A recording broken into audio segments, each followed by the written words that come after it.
But if you pave your runway dari sekarang, you can have a soft landing. Saya karena bidangnya public policy, how do I pave my way return?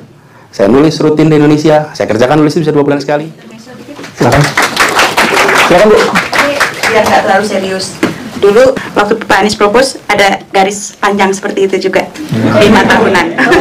Jadi boleh. Guys, ini tips loh nih guys. Buat propose 5 tahunan ke depan.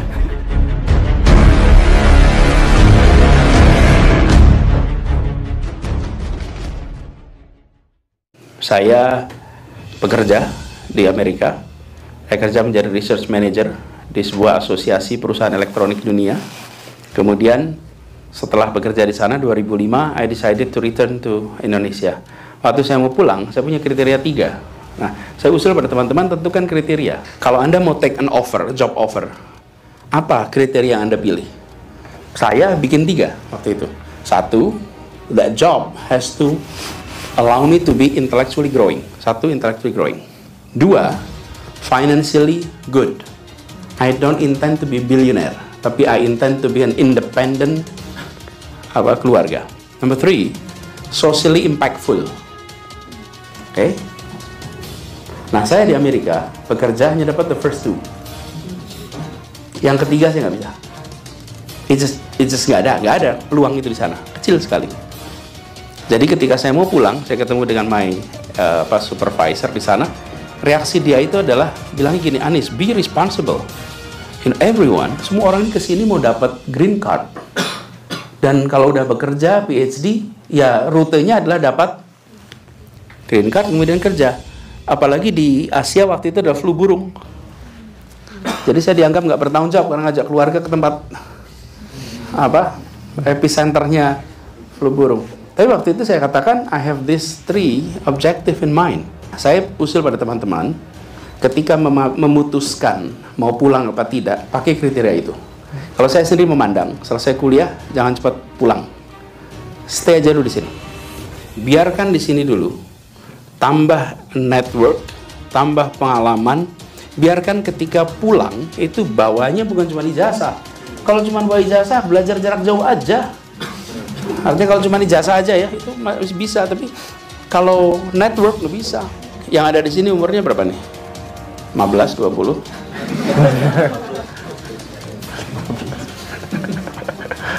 Masa produktif Anda kira-kira sampai usia berapa?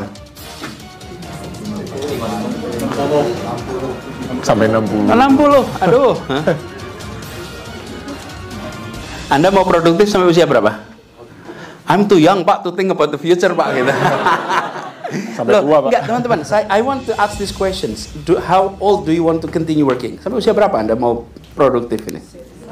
Kadang-kadang kan kita mikir gimana nanti aja gitu kan? 65 lah ya, Pak. 50. Ya itulah, whatever number here, oke? Nih, ini X-nya ada yang 65, ada yang 70, ada yang 75. Saya kemarin ketemu dengan satu orang yang barusan meninggal, usianya 92 tahun dan masih ngurusin pabrik. Nih, misalnya ya, Anda umur 20-an sini. Maksud saya begini, teman-teman. Ketika Anda pulang, tolong jangan berpikir tentang immediate target di tengah sini. Oke?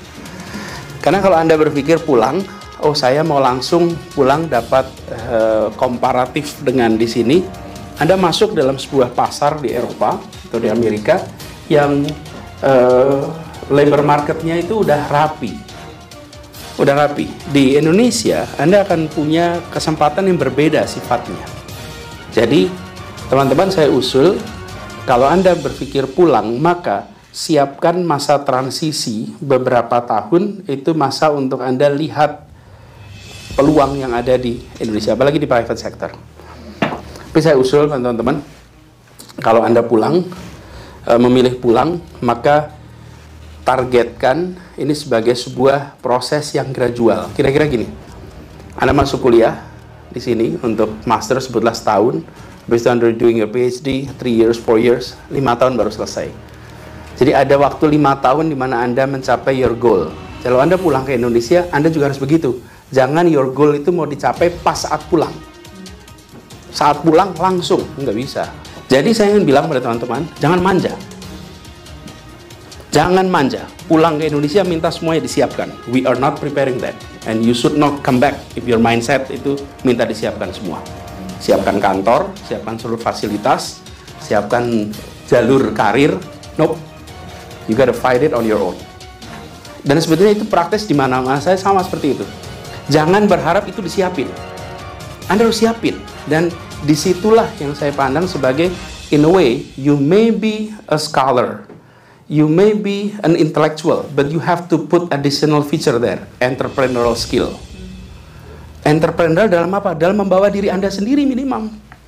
Bahwa Anda melihat peluang, Anda melihat kesempatan, Anda cari itu kesempatan. Dan di Indonesia Anda bisa lompat cepat. Kenapa? Karena strukturnya belum serapi di sini. Jadi bisa lompat. If you're good, you can bypass. Cepat sekali. Jadi my advice to you, jangan takut dengan pulang. Mengkhawatirkan bagi yang sudah lama di luar, takut crash landing. Okay. But if you pave your runway dari sekarang, you can have a soft landing. Saya karena bidangnya public policy, how do I pave my way return? Saya nulis rutin di Indonesia, saya kerjakan nulis itu bisa 2 bulan sekali. Beberapa kali supaya you pave your way. Orang menjadi tahu atas pikiran Anda, tahu atas kontribusi Anda, karena waktu itu bidang saya public policy. Nah, bidang Anda yang lain gitu. Gitu ya, teman-teman? Silakan. Silakan, Bu. Biar nggak terlalu serius. Dulu waktu Pak Anies propose ada garis panjang seperti itu juga. 5 tahunan. Jadi boleh. Guys, ini tips loh ini, guys. Buat propose 5 tahunan ke depan. Ini susahnya kalau presentasi depan istri. Okay?